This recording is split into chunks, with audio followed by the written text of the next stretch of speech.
예수님의 이름으로 기도하옵나이다. 아멘. 사도신경합니다. 전능하사 천지를 만드신 하나님 아버지를 내가 믿사오며 그 외아들 우리 주 예수 그리스도를 믿사오니 이는 성령으로 잉태하사 동정녀 마리아에게 나시고 본디오 빌라도에게 고난을 받으사 십자가에 못 박혀 죽으시고 장사한 지 사흘 만에 죽은 자 가운데서 다시 살아나시며 하늘에 오르사 전능하신 하나님 우편에 앉아 계시다가 저리로서 산자와 죽은 자를 심판하러 오시리라. 성령을 믿사오며 거룩한 공예와 성도가 서로 교통하는 것과 죄를 사하여 주시는 것과 몸이 다시 사는 것과 영원히 사는 것을 믿사옵나이다. 아멘. 찬송가 337장, 통일 찬송가 363장 찬송 후에 김수민 권사님 기도해 주시겠습니다.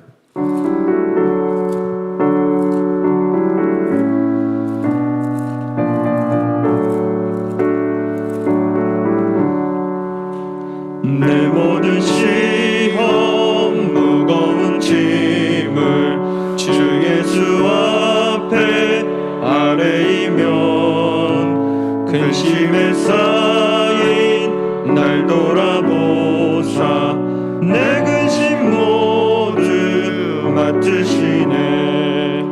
무거운 짐을 나 홀로 지고 견디다 못해 쓰러질 때 불쌍히 여겨 구원해 주리. 은혜의 주님 오직 예수. 내 모든 괴로움 닥치는 환난 주 예수 앞에 아뢰이면 주께서 친히 날 구해 주사 넓으신 사랑 베푸시네. 무거운 짐을 나 홀로 지고 견디다 못해 쓰러질 때 불쌍히 여겨 구원해 주리. 은혜의 주님 오직 예수. 내 짐이 점점 무거워질 때 주 예수 앞에 아뢰이면 주께서 친히 날 구해 주사 내 대신 짐을 져주시네. 무거운 짐을 나 홀로 지고 견디다 못해 쓰러질 때 불쌍히 여겨 구원해 주리. 은혜의 주님 오직 예수.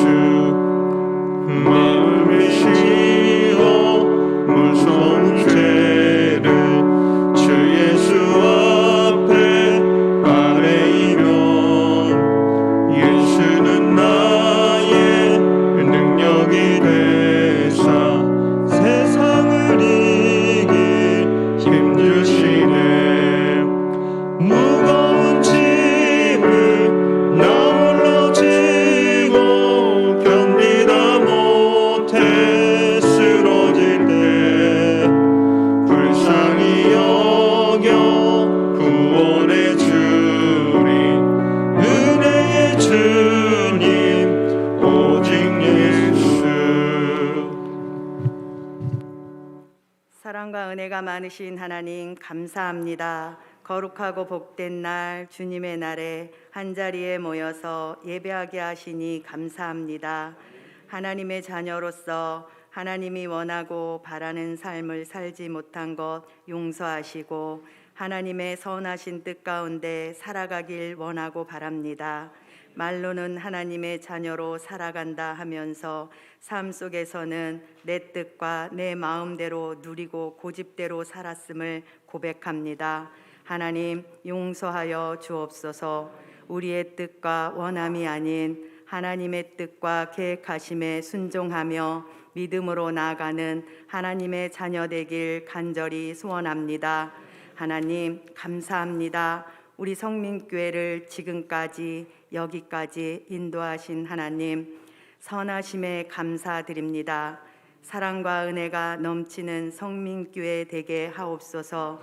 오늘도 단위에 세우신 담임 목사님께 성령과 능력으로 함께 하셔서 살아계신 하나님의 말씀을 선포하심으로 듣는 저희들이 새롭게 믿음의 결단을 하게 하옵소서. 믿음의 자녀들이 세상을 능히 이기고 나가는 하나님의 제자된 삶이 되길 원합니다. 하나님, 온 세상이 질병과 재난으로 고통을 당하고 있습니다. 긍휼하심과 자비하심으로 은혜를 베푸시사 능히 믿음으로 이겨낼 수 있도록 도와주시옵소서. 믿음의 자녀들이 먼저 기도에 힘쓰게 하여 주사 주의 은혜를 맛보게 하옵소서. 어디에서나 그리스도인답게 살아가길 원하고 소원합니다. 거룩하신 예수님의 이름으로 기도드렸습니다. 아멘.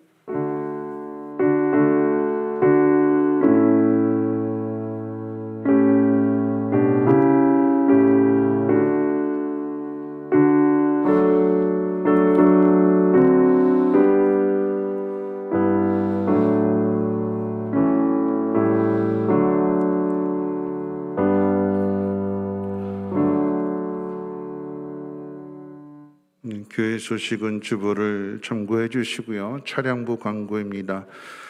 주일날 교회 버스를 타시는 분들, 승합차가 아니고 큰 버스를 타시는 분들은 타실 때, 예배 마치고 타실 때 세차장, 큰 길 세차장 골목에서 타도록 하겠습니다. 왜냐하면 큰 차를 이렇게 앞에 대면 다른 차들이 이렇게 통행에 많은 불편을 초래하기 때문에 큰 차만, 다른 작은 차들은 교회 앞에서 타시면 되고 큰 차만 돌아가실 때 세차장 입구에서 큰 길가에서 타도록 해주시기를 부탁을 드리겠습니다. 저는 내일과 화요일에 걸쳐서 부산 수영록과의 로드맵 컨퍼런스를 다녀올 예정입니다. 기도해 주시기를 부탁드리겠고요. 하나님 말씀 보시겠습니다. 누가복음 22장 31절로 34절과 54절로 62절 말씀을 우리 함께 교독으로 읽겠습니다. 누가복음 22장 31절과 34절 그리고 54절부터 62절까지 우리 교독으로 읽도록 하겠습니다. 제가 먼저 읽겠습니다. 시몬아 시몬아 보라 사탄이 너희를 밀가부르듯 하려고 요구하였으나 그러나 내가 너를 위하여 내 믿음이 떨어지지 않기를 기도하였으니 너는 돌이킨 후에 내 형제를 굳게 하라. 그가 말하되 주여 내가 주와 함께 오게도 죽는 데에도 가기를 각오하였나이다. 이르시되 베드로야 내가 내게 말하노니 오늘 닭 울기 전에 내가 3번 나를 모른다고 부인하리라 하시니라. 예수를 잡아 끌고 대제사장의 집으로 들어갈새 베드로가 멀찍이 따라가니라. 사람들이 뜰 가운데 불을 피우고 함께 앉았는지라 베드로도 그 가운데 앉았더니 한 여종이 베드로의 불빛을 향하여 앉은 것을 보고 주목하여 이르되 이 사람도 그와 함께 있었느니라 하니 베드로가 부인하여 이르되 이 여자여 내가 그를 알지 못하노라 하더라. 조금 후에 다른 사람이 보고 이르되 너도 그 도당이라 하거늘 베드로가 이르되 이 사람아 나는 아니로라 하더라. 1시간쯤 있다가 또 한 사람이 장담하여 이르되 이는 갈릴리 사람이니 참으로 그와 함께 있었느니라. 베드로가 이르되 이 사람아 나는 내가 하는 말을 알지 못하노라고 아직 말하고 있을 때 닭이 곧 울더라. 주께서 돌이켜 베드로를 보시니 베드로가 주의 말씀 곧 오늘 닭 울기 전에 내가 3번 나를 부인하리라 하심이 생각나서 같이 있습니다. 밭에 나가서 심히 통곡하니라. 아멘.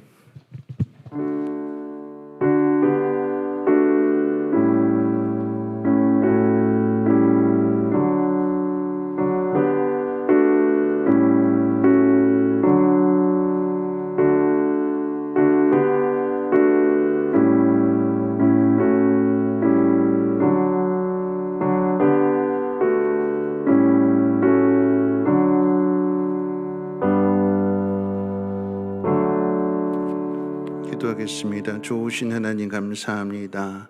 오늘 우리가 살아가는 그 모든 것이 우리의 믿음의 실력에 있지 아니하고 하나님의 능력과 하나님의 은혜 아래에 우리를 두심을 감사합니다. 이 시간도 하나님 앞에 감사한 마음으로 귀한 예물 드리오니 하나님 이 예물 기쁨으로 받아 주옵시고 오직 하나님의 영광만을 위하여 사용되어지게 하시고 이 예물이 사용되어지는 곳곳마다 오직 예수 그리스도만 증거되어 줄 수 있도록 은혜를 베풀어 주옵소서. 조린 손길 복 주셔서 어느 곳에 있든지 무슨 일을 행하든지 그리스도인으로 부끄럽게 되지 아니하도록 때를 따라 도우시는 은혜를 덧입혀 주옵소서. 오늘도 말씀을 배웁니다. 배우고 확신하는 일에 거할 수 있도록 결단케 하옵소서. 우리 구주 예수님의 이름으로 기도하옵나이다.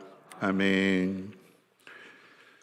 네, 오늘 하이델베르그 교리문답 127문을 함께 공부하도록 하겠습니다. 자, 6번째 청혼에 대한 질문인데 6번째 청혼은 무엇입니까? 우리를 시험에 들게 하지 마옵시고 다만 악에서 구하옵소서. 곧 이 청혼은 우리는 너무나 연약하여서 스스로의 힘으로 한순간도 서 있을 수 없습니다. 또한 우리의 불구대천의 원수 곧 마귀와 세상과 우리 자신의 육체가 끊임없이 우리를 공격합니다.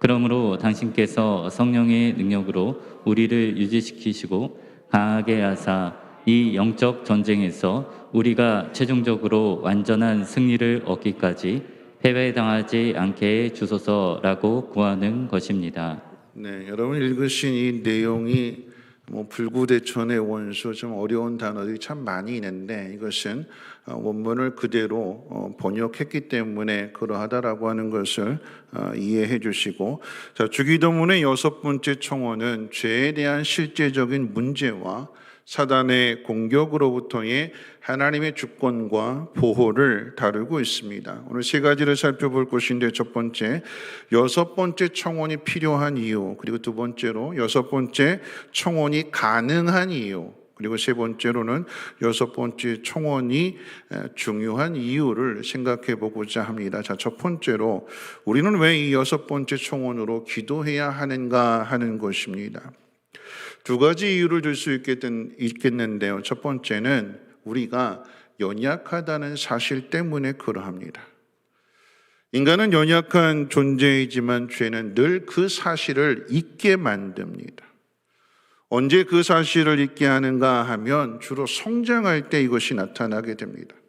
자녀들이 어릴 때는 부모의 말을 잘 듣다가 언제부터 말을 안 들을까요? 언제부터요? 신체적인 발달과 지적인 발달이 이루어지게 되는 청년의 시기입니다. 나도 이제 클 만큼 컸으니까 이제 부모의 도움이 필요 없노라고 자기 마음대로 자기 뜻대로 살겠다고 그렇게 고집을 부립니다. 그런데 고집 부리는 모습 보면 독립하겠다라고 하는 것인데, 근데 용돈은 달래요. 돈은 달라고 하고 그리고 나서는 간섭하지 말라고 이야기를 합니다. 어른이 되어서도 마찬가지입니다. 사람들이 하나님을 믿지 않는 이유는 자신은 신의 도움을 구할 정도로 나약하지 않다라고 생각하기 때문에 그래요. 충분히 자신이 원하는 일을 자신의 힘으로 이룰 수 있다고 하나님을 대신하여 자기를 믿는 것입니다. 이런 모습이 인간의 죄악된 본성을 드러내게 되는데, 시편 103편 14절과 16절 말씀 한번 찾아보도록 하겠습니다. 자, 하나님 말씀은 저녁에 좀 많이 피곤하시겠지만 성경을 찾아보면서 말씀이 어디에 있는가 우리 눈으로 한번 확인해보고, 시편 103편 14절과 14절부터 16절까지 우리 같이 한번 읽어볼까요? 시편 103편 14절부터 16절까지입니다. 함께 읽겠습니다. 이는 그가 우리의 체질을 아시며 우리가 단지 먼지뿐임을 기억하심이로다. 인생은 그날이 풀과 같으며 그 영화가 들의 꽃과 같도다.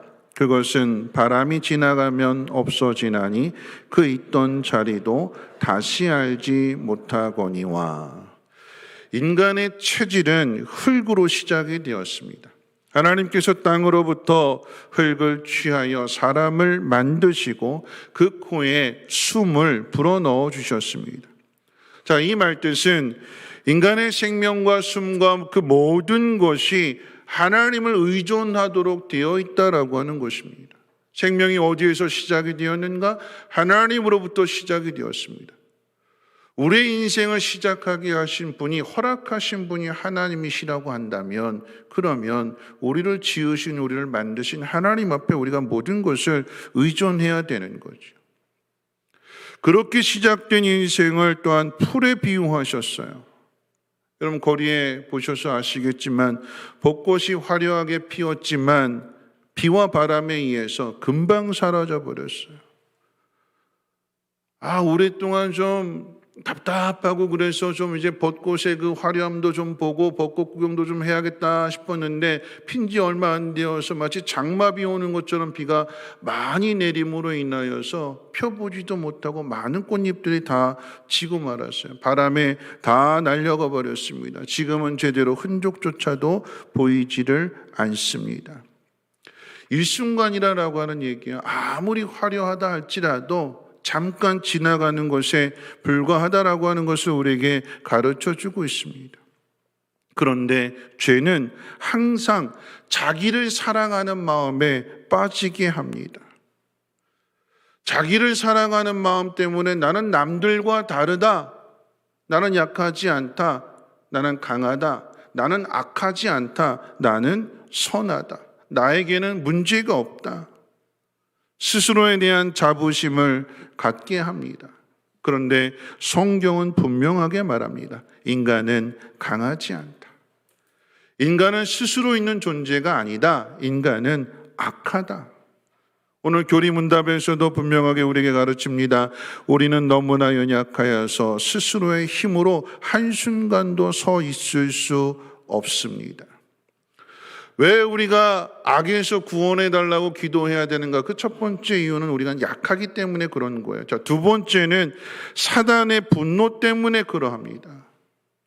우리가 주기도문의 두 번째 청원에서 나라가 임하시오므로를 공부하게 될 때에 계시록 12장의 말씀을 읽었습니다. 우리 또 한번 찾아볼까요? 요한계시록 12장.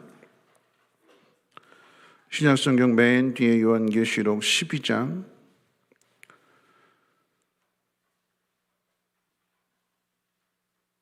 12절 말씀을 같이 한번 읽어봅니다. 시작. 그러므로 하늘과 그 가운데 거하는 자들은 즐거워하라.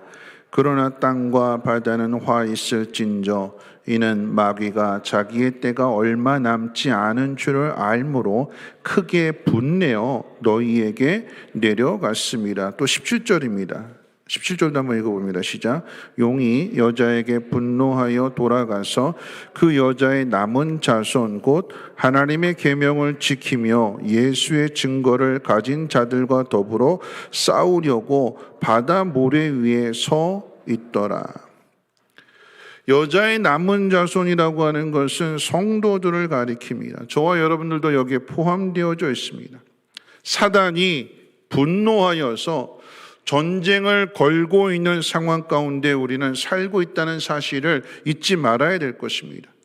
사단은 예수 그리스도를 통해서 이미 패배했고 곧 이 땅에서도 멸망하여 음부의 불에 던져질 것을 사단도 알고 있기 때문에 최후의 발악을 하는 거예요.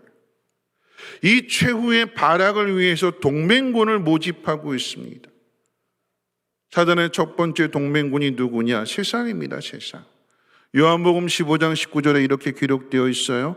너희가 세상에 속하였으면 세상이 자기의 것을 사랑할 것이나 너희는 세상에 속한 자가 아니요 도리어 내가 너희를 세상에서 택하였기 때문에 세상이 너희를 미워하느니라.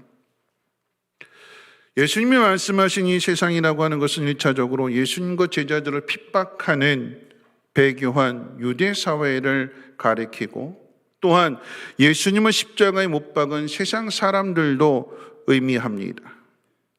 우리 시대에 적용한다면 하나님을 거역하는 사람들인데 그런데 이 하나님을 거역하는 사람들이 교회와 성도들을 공격합니다. 기억해야 되는 것은 믿지 않는 사람들만 교회를 공격하고 성도를 공격하는 것이 아니라 교회 안에 세상과 함께 동조해서 교회 안에서도 공격하는 사람이 있다라고 하는 얘기예요.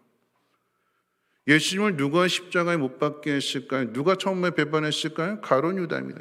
예수님 12 제자 가운데 한 사람이에요. 예수님을 누가 재판에 넘겨주고 누가 못 박게 했는가? 오늘 낮에 말씀드렸던 것처럼 우리 대제사장들과 유대 종교 지도자들, 그들이 예수를 십자가에 못 박도록 넘겨주었고 죽였다. 세상만 그런 것이 아니라 교회 안에도 세상과 동조하는, 사단과 손잡는 무리들이 있다라고 하는 것을 이야기하는 것입니다. 보이지 않는 거예요. 여러분, 교회를 누가 욕하는가 한번 잘 보세요. 교회 안에서부터 시작이 되는 거예요. 그게 더 무섭습니다.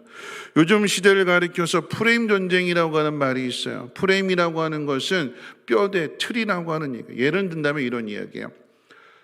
낯선 것들을 우리 봤을 때 이거 처음 보는 꽃이에요. 이거 무슨 꽃이지? 잘 몰라요. 우리 뇌 속에서 이것을 기억하기 위해서 자꾸 이렇게 머리에 막 이렇게 회전이 되는 거예요. 이게 뭐지? 이거 무슨 꽃이? 자꾸 이 안에서 자꾸 정보를 되살리고 막 이렇게 알아보려고. 그런데 한 번 가르쳐도 잘 몰라요. 그런데 뼈대라고 하는 것을 딱 틀을 하나 만들어 놓게 되면 이 틀 안에 들어가 있으면 이 모든 것이 다 틀 안에 있는 것이기 때문에 이해하는 게 훨씬 쉬워요. 비유하자면 이런 얘기예요. 정치 이야기를 해서 죄송합니다만 서울시장 선거를 하게 될 때에 더불어민주당하고 국민의힘하고 후보를 냈어요. 서로 공격하는 거예요. 근데 그 공격이 프레임을 씌워서 공격하는 거예요. 어떤 프레임이냐? 더불어민주당은 국민의힘 후보를 공격할 때 거짓말쟁이. 그래서 생태탕 이야기가 계속 나오는 거예요. 다른 이야기 하지 않고 하나로 몰아가는 거예요. 그래서 사람들로 하여금 국민의힘 후보는 거짓말쟁이구나. 믿든 안 믿든 그 프레임 안에서 생각하도록, 생태탕을 먹었느냐 안 먹었느냐, 거기에 갔느냐 안 갔느냐, 이 문제가 아니고 그거 하나만 생각해서 거짓말쟁이, 뭘 해도 다 거짓말 이렇게 몰아가는 거예요. 반대로 국민의힘은 더불어민주당 이야기할 때에 성추행, 하나로 계속해서 몰아가는 그 이미지를 씌워놓고 그걸 보고 이 모든 것들을 판단하라라고 하는 얘기예요. 정치만 그런 것이 아니라 여러분, 교회를 공격하는 데에도 프레임입니다. 어떤 프레임이냐면, 여러분, 온라인 예배 가지고 한참 문제가 됐어요. 대면 예배를 드려야 되느냐 아니면 비대면 예배를 드려야 되느냐. 그래서 마치 온라인 예배를 드리는 교회는 개혁적인 교회요, 사회와 소통이 이루어지는 교회로 사람들이 많이 생각하게끔. 그런데 이런 것들을 누가 이렇게 하는가, 진행하는가 보면 유튜버들이나 아니면 어떤 목적을 가지고, 그래서 다 여기 다 돈이 연관되어 있어요. 특별히 유튜버들이 이야기할 때에 이 문제에 대해서 어떤 답을 이미 가지고 있는 상태에서 그 답에 필요한 사람들을 게스트로, 손님으로 초대하는 거예요.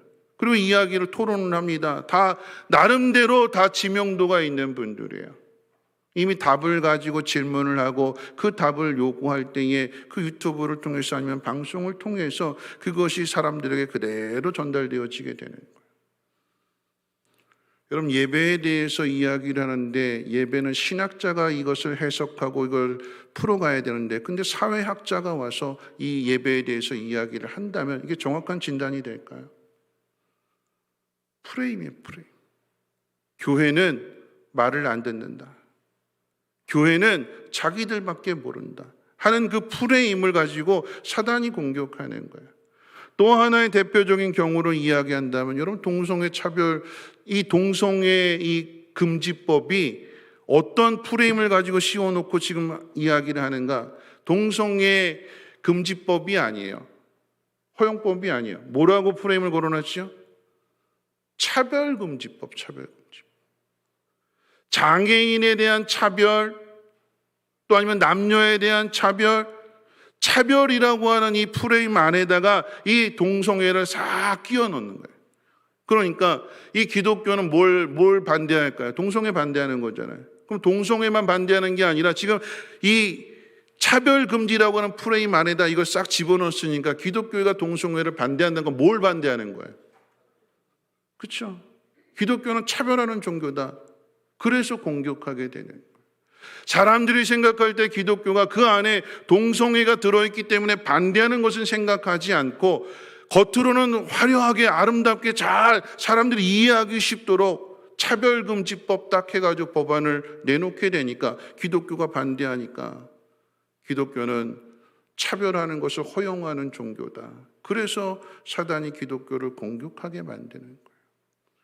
여러분, 이것을 우리가 잘 분별해야 되는 거예요. 적은 밖에만 있는 것이 아니라 우리 안에도 있다라고 하는 것이고, 사단이 우리를 공격해서 우리로 하여금 동맹하도록 손잡도록, 그래서 최후의 발악을 하도록 사단이 그 모든 일들을 만들어 간다라고 하는 것입니다. 사단의 두 번째 동맹군은 외부의 적이 아니라 두 번째는 우리 자신입니다. 성화의 과정 속에서 우리가 예수 그리스도를 믿음으로 말미암아 구원받게 됐고 거듭나게 됐다면 성령이 우리 안에 오신 거잖아요. 그래서 우리 안에 옛 육신의 법과 성령의 법이 있다고 그랬어요. 누구의 손을 잡을 것이냐? 지금 사단이 동맹군을 만드는 거예요. 동맹군. 그러면 성령의 손을 잡지 못하도록 육신의 법을 따르도록 계속해서 유혹하는 거잖아요. 여러분, 동맹군이라고 하는 의미는 내가 성령의 손을 잡으면 누구를 대적하는 걸까요? 누구랑 싸우는 걸까요? 내가 성령의 손을 잡고 있으면, 성령의 음성을 듣고 그 가르침에 순종하며 살면 누구랑 싸우는 거지요? 사단과 싸우는 거예요. 왜요? 성령과 손을 잡았기 때문에. 그럼 반대로 사단의 유혹에 넘어가서 내가 사단과 손을 잡으면 누구랑 싸우게 되는 걸까요? 성령과 싸우게 돼요. 내가 누구랑 손을 잡느냐에 따라서 그 손잡은 상대편에 있는 그 대상이 내 적이 되는 거예요. 내 안에 하나님의 영이 나로 하여금 깨닫게 해주시고 내 눈을 밝혀주셔서 결단하게 하시는데, 내가 그 손을 잡고 순종하며 나아가면 사단과 싸워서 승리하게 되는 것이고, 그렇지 않고 내 안에 깨닫게 해주시고 뜨겁게 해주시고 눈을 밝혀주셔서 그래서 결단을 요구하시는데 그 결단을 따르지 않고 그냥 나는 이대로 좋사오니 하면서 사단의 손을 잡는다라고 하면 성령을 거스르게 된다라고 하는 얘기예요. 우리의 적이 누구인지, 아군이 누구인지를 분별해야 되는 것입니다.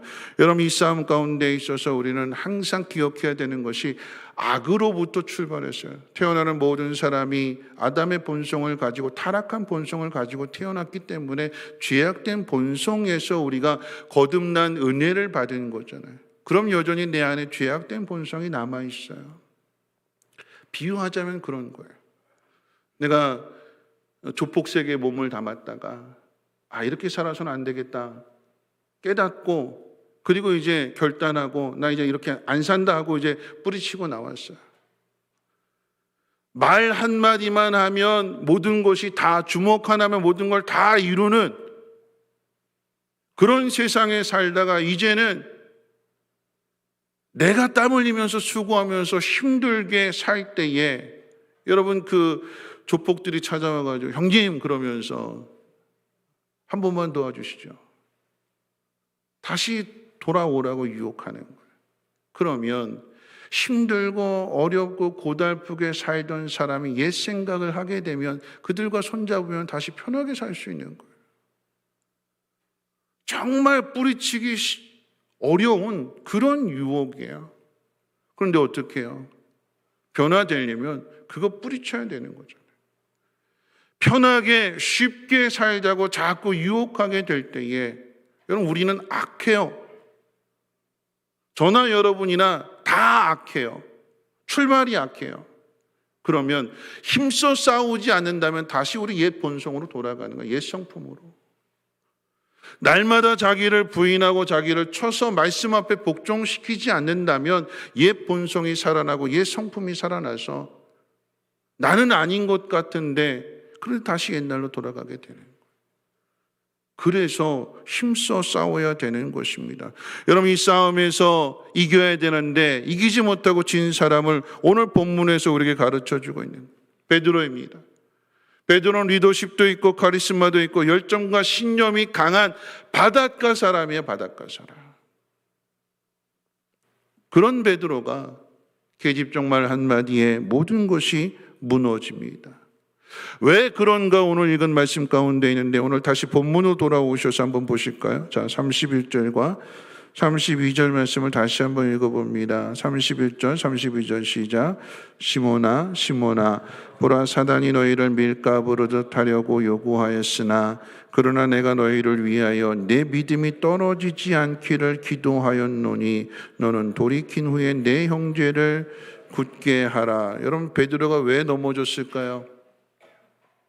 왜 넘어졌대요? 오늘 읽은 말씀에서 사단이 밀가무르듯이 키를 들고 지금 베드로를 흔들고 있는 거예요.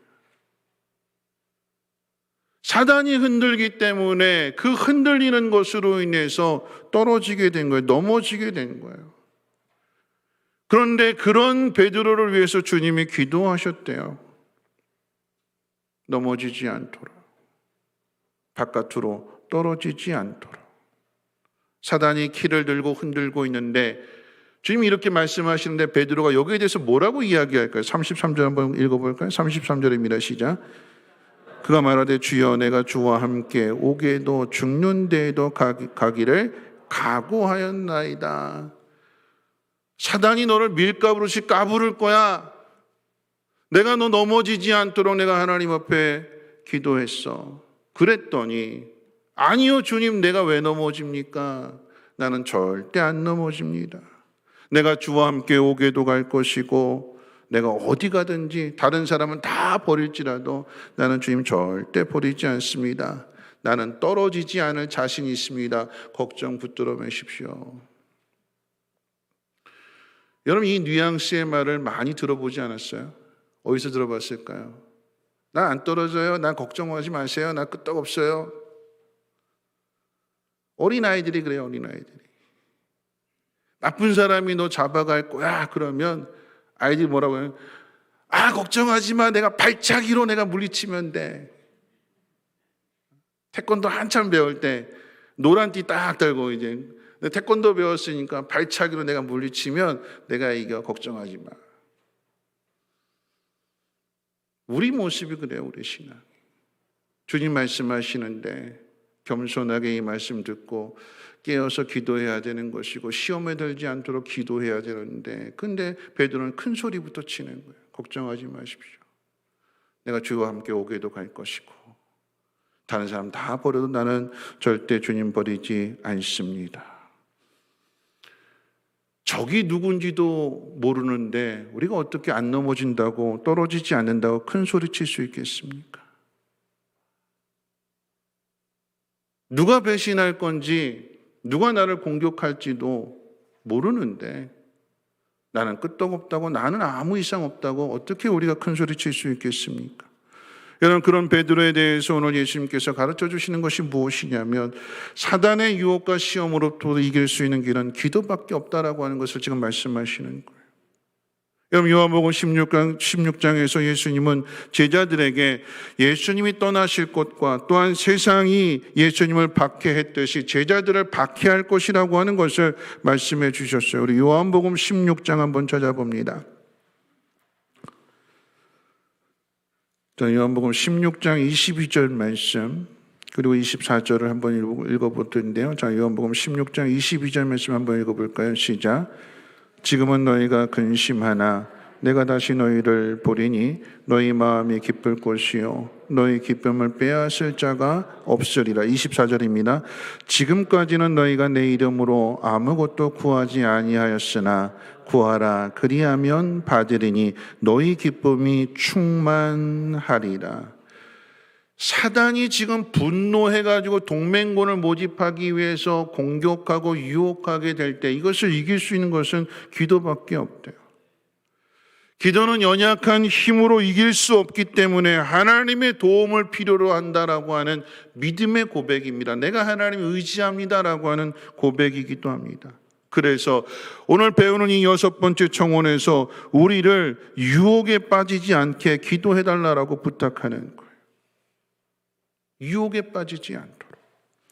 자, 이제 두 번째, 이런 청원이 어떻게 가능한가에 대해서 한번 생각해 봅니다. 우리는 앞에서 사단의 공격에 넘어진 베드로에 대해서 생각해 보았습니다. 사단의 공격 앞에 넘어진 베드로가 다시 제자의 길을 갈 수 있었던 이유는 예수님의 중보 기도에 있어요. 베드로가 잘나고 똑똑해서가 아니라 지금도 하나님 보좌 우편에서 그때뿐만 아니라 지금까지도 우리를 위해서, 우리는 기도를 멈췄으나 근데 주님은 우리를 위해서 기도하고 계시잖아요. 베드로는 잠들어 있었으나 주님은 땀이 피가 되도록 위에서 기도해 주셨잖아요. 예수님의 중보 기도 때문에 그럽니다. 이 예수님의 중보 기도가 기록되어진 것이 요한복음 17장인데요. 우리 9절부터 15절까지 한 절씩 교독으로 읽어보도록 하겠습니다. 자, 요한복음 17장, 예수님께서 어떻게 기도하셨는가? 9절로 15절, 제가 9절 읽겠습니다. 내가 그들을 위하여 비옵나니 내가 비옵는 것은 세상을 위함이 아니요 내게 주신 자들을 위함이니이다. 그들은 아버지의 것이로소이다. 내 것은 다 아버지의 것이요 아버지의 것은 내 것이온데 내가 그들로 말미암아 영광을 받았나이다. 나는 세상에 더 있지 아니하오나 그들은 세상에 있사옵고 나는 아버지께로 가옵나니 거룩하신 아버지여 내게 주신 아버지의 이름으로 그들을 보존하사 우리와 같이 그들도 하나가 되게 하옵소서. 내가 그들과 함께 있을 때에 내게 주신 아버지의 이름으로 그들을 보존하고 지켰나이다. 그 중에 하나도 멸망하지 않고 다만 멸망의 자식뿐이오니 이는 성경을 응하게 함이니이다. 지금 내가 아버지께로 가오니 내가 세상에서 이 말을 하옵는 것은 그들로 내 기쁨을 그들 안에 충만히 가지게 하려 함이니이다. 내가 아버지의 말씀을 그들에게 주었사오매 세상이 그들을 미워하여 싸우니 이는 내가 세상에 속하지 아니한 같이 그들도 세상에 속하지 아니함으로 인함이니이다. 같이 있습니다. 내가 비옵는 것은 그들을 세상에서 데려가시기를 위함이 아니요 다만 악에 빠지지 않게 보존하시기를 위함이니이다. 악에 빠지지 않도록 보존하게 하기 위해서 기도하신대요. 세상에 속해 있느냐 세상에 속하지 않았느냐를 무엇으로 아느냐라고 한다면 내가 그들에게 말씀을 주었대요. 말씀을 받은 사람은 세상으로부터 미움을 받는 거예요. 말씀이 없는 사람은 우리 편이구나. 세상과 같은 편이 되는 거예요. 언제 우리가 어려움을 겪게 되는가, 언제 우리가 시험을 당하고 유혹을 당하는가 결단하고자 할 때 그러지 않습니까? 마음이 뜨거워지고 눈이 밝아져서 내가 이렇게 살면 안 되겠구나 결단하려고 할 때 세상의 공격이 들어오게 되는 거예요. 왜요? 말씀이 있기 때문에 이 말씀을 빼앗아 가려고. 우리는 연약해서 넘어질지라도 그런데 주님이 뭐라고 기도하셨는가? 마지막 15절에서 이렇게 기도하셨잖아요. 그들을 세상에서 데려가시기를 위함이 아니요 다만 악에 빠지지 않게 보존하시기를 위함이니이다.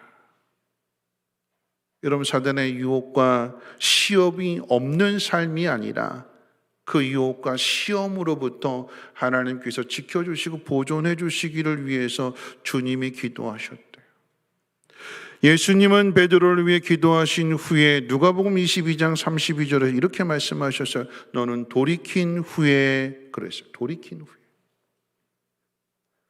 지금 시험에 들어서 넘어지기 전에 말씀하신 거거든요. 근데 이 말씀 주시면서 너는 돌이킨 후에라고 하는 것은 뭘 의미하는가? 너 넘어질 거야.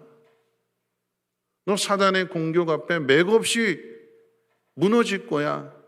그런데 하나님이 너를 다시 일으켜 세워주실 거야. 그 의미가 돌이킨 후에 돌이킨 후에.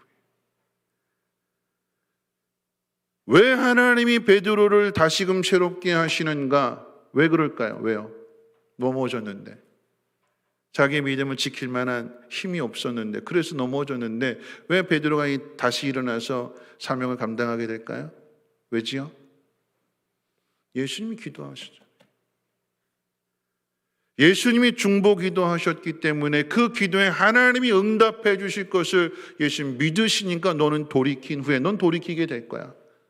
하나님이 돌이키게 하신다라고 하느니, 회개하게 하신다라고 하느니 닭의 울음소리를 통해서 듣고 회개하게 되는 것이고, 자신의 잘못을 뉘우치고 예수님 주신 말씀에 순종하여서 성령을 받게 되니까 하나님 맡기신 사명을 끝까지 죽기까지 십자가에 거꾸로 매달리기까지 감당하는 거 아니겠습니까? 어떻게 이 일이 가능해요? 베드로가 똑똑했어요? 능력이 있었어요? 믿음이 좋았어요?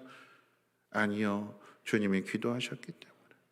지금도 기도하고 계시고, 그래서 성령을 보내주시고 성령이 함께 하시기 때문에 성령의 인도하심을 따라 순종하게 되니까 하나님의 그 놀라운 일들을 이뤄가는 것, 그것이 오늘 예수님께서 중보 기도하신 목적이 되는 것입니다.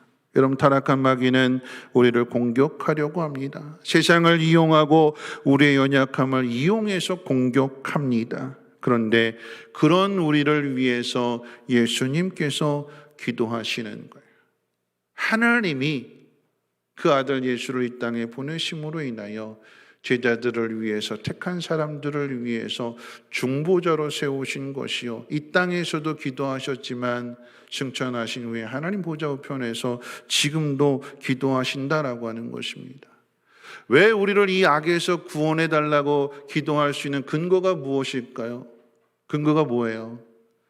예수님이 중보자로서 기도하시기 때문에 우리도 기도해야 되는 거잖아요. 나를 위해서 주님이 기도하고 계시는데 내가 어찌 잠들어 있을 수 있을까요? 내가 어떻게 기도 안 할 수 있을까요?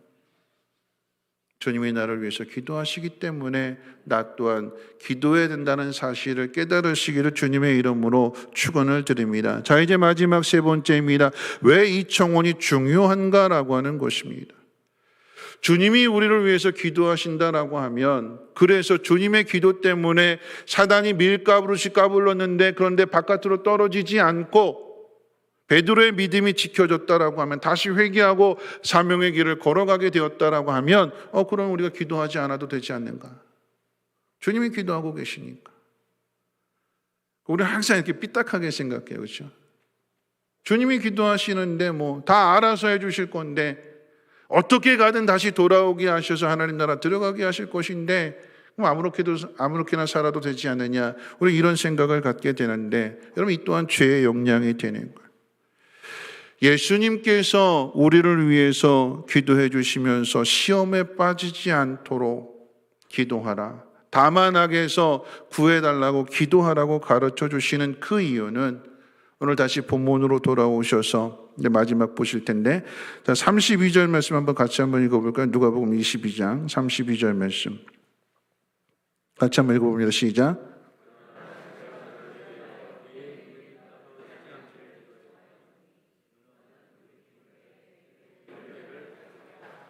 자, 돌이킨 후에 내 형제를 굳게 하라 그러셨어요.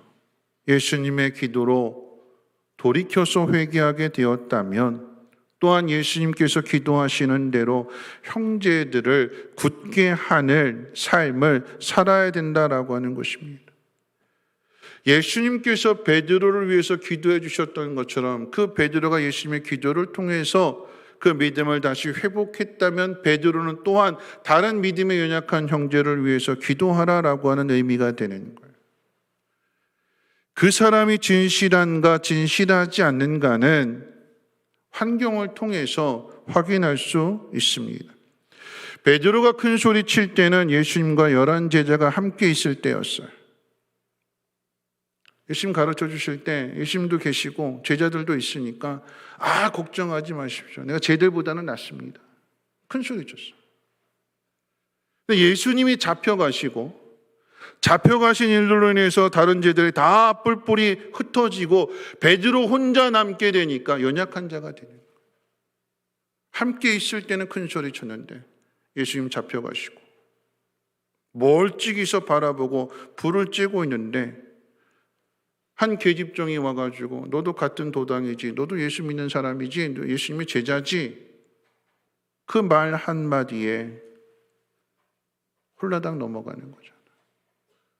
여러분 잘 보셔야 돼요. 함께 있을 때는 큰 소리 쳤는데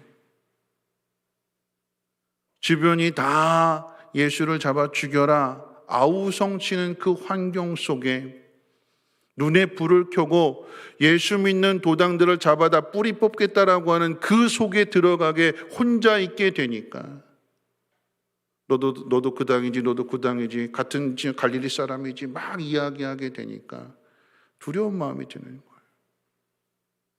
아니다. 죽음의 위협을 가지고 사단이 계집종을 통해서 공격하는데 그 계집종 말 앞에 무너지게 되는 거예요. 다시 말하면 죽지 않겠다고 사단의 말에 손을 잡는 거예요. 부인하게 되는, 배반하게 되는 여러분 그 모습이 카리스마 있고 리더십 있고 열정적이고 신념 있는 바닷사람이 한 모습이에요. 이 사람도 그와 함께 있었다라고 하는 그 말 한마디에 베드로의 강인함이 다 사라져 버렸어요. 큰 소리 쳤던 것들이 다 사라져 버렸어요. 여러분 이게 베드로의 실체예요. 이 말씀을 우리가 정리하면서 한번 생각해 볼 것이 있다면 이 베드로를 통해서 교훈받는 것이 무엇입니까? 유혹과 핍박이 많은 곳에 혼자 가서는 절대 이길 수 없다라고 하는 얘기예요. 우리 청년들이 그러잖아요. 술자리에 가서 나는 술 안 마신다고. 마셔도 그냥 한두 잔만 마실 거라고. 나는 걱정하지 않아도 된다고. 그 속에 혼자 간다면 어떻게 될까요? 그럼 또 다른 이야기로 배우자를 만나게 될 때 예수 믿지 않은 집안에 내가 사명 가지고 가겠다고 좋은 일인데 근데 쉽지 않아요. 다 안 믿는 그 집안은 나 혼자 내가 그들을 변화시킬 수 있다고 구원할 수 있다고 그렇게 큰 소리 치고 가서 얼마나 힘든지 아시겠어요?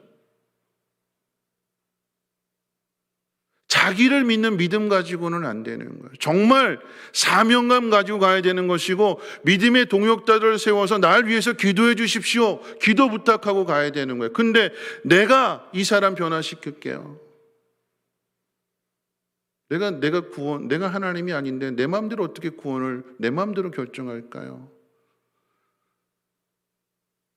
여러분, 내가 혼자 있는 상황에 있어서는 안 되는, 같이 있어야 돼요. 믿음의 동역자가 있어야 되고, 아니면 주님이 나와 함께 하신다는 분명한 확신 속에서, 성령이 주시는 확신 속에서 그 길을 걸어가야지, 성령의 인도함이 아니라 그저 인간적인 감정 가지고 내가 해결할 거야, 난 할 수 있어 하는 마음 가지고 가면 베드로처럼 여지없이 깨지고 무너지고,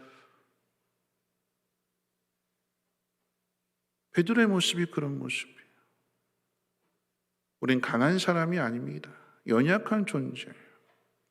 악에서부터 이 사단의 공격으로부터 매일매일 구원을 받아야 되는 거예요.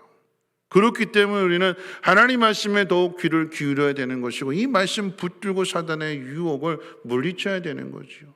가야 할 목적지가 분명하다면 머물러 있지 않습니다. 어떤 어려움이 있어도 가야 할 목적지가 분명하다면 하나님 나를 부르신 이유, 목적, 내가 가야 할 길, 사명 이것이 확실하다면 넘어지지 않아요. 예수님은 넘어지지 않으셨습니다. 시험을 이기셨어요. 베드로는 가야 할 목적지를 사명을 깨닫지 못했기 때문에 큰 소리 쳤으나 주님의 기도를 통해서 회개하게 되고 그리고 말씀에 순종함으로 성령을 받게 되니까 믿음으로 그 길을 걸어가는 거 아니겠습니까? 주님 말씀하셨어요. 악에서 구원하게 해달라고 날마다 기도해야 되는 것이고 이렇게 깨달음을 가진 사람이 우리 지체들이 우리 형제들이 홀로 있게 될 때 홀로 있지 않도록 그들을 위해서 기도해주고 오늘 낮에 말씀 드렸던 것처럼 하나님의 사랑을 전할 수 있도록 식사도 대접해주고 그러므로 인해서 함께 싸워서 이겨낼 수 있도록 우리가 도와야 되는 거 아니겠습니까?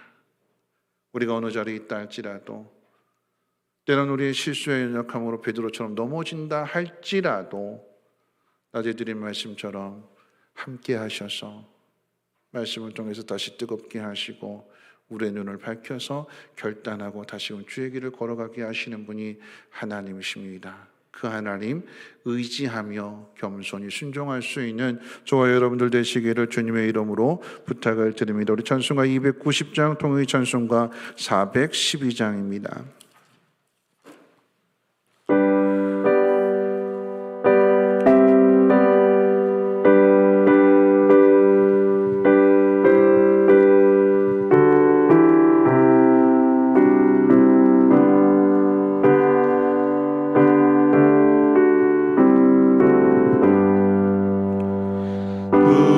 우리는 주님을 늘 배반하나 내 주 예수여 정이 날 부르사 그 참되신 사랑을 베푸시라니 내 형제여 주님을 곧 따르라 주 널 위해 비네 주 널 위해 비네 주 널 위해 비네 항상 비시네 주께서 풍성한 은혜를 내려 내 영혼이 나날이 복받으니 주 예수를 너희도 구주로 섬겨 곧 따르면 풍성한 복 받겠네 주 널 위해 비네 주 널 위해 비네 주 널 위해 비네 항상 비시네 무거운 짐 지고 가는 인생 주 예수께 돌아와 보시어라 내 주 예수 너희를 돌보실 때에 잠복 낙과 안위가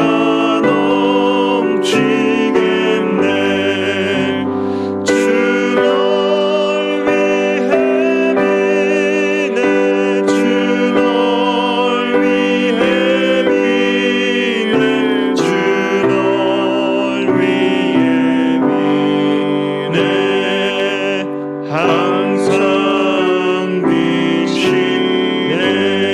비시네 주의 이름으로 예배 마치겠습니다. 하늘에 계신 우리 아버지여 이름이 거룩히 여김을 받으시오며 나라의 마옵시며 뜻이 하늘에서 이루어진 것 같이 땅에서도 이루어지이다. 오늘날 우리에게 일용할 양식을 주옵시고 우리가 우리에게 죄 지은 자를 사하여 준 것 같이 우리의 죄를 사하여 주옵시고 우리를 시험에 들게 하지 마옵시고 다만 악에서 구하옵소서. 대개 나라와 권세와 영광이 아버지께 영원히 있사옵나이다. 아멘.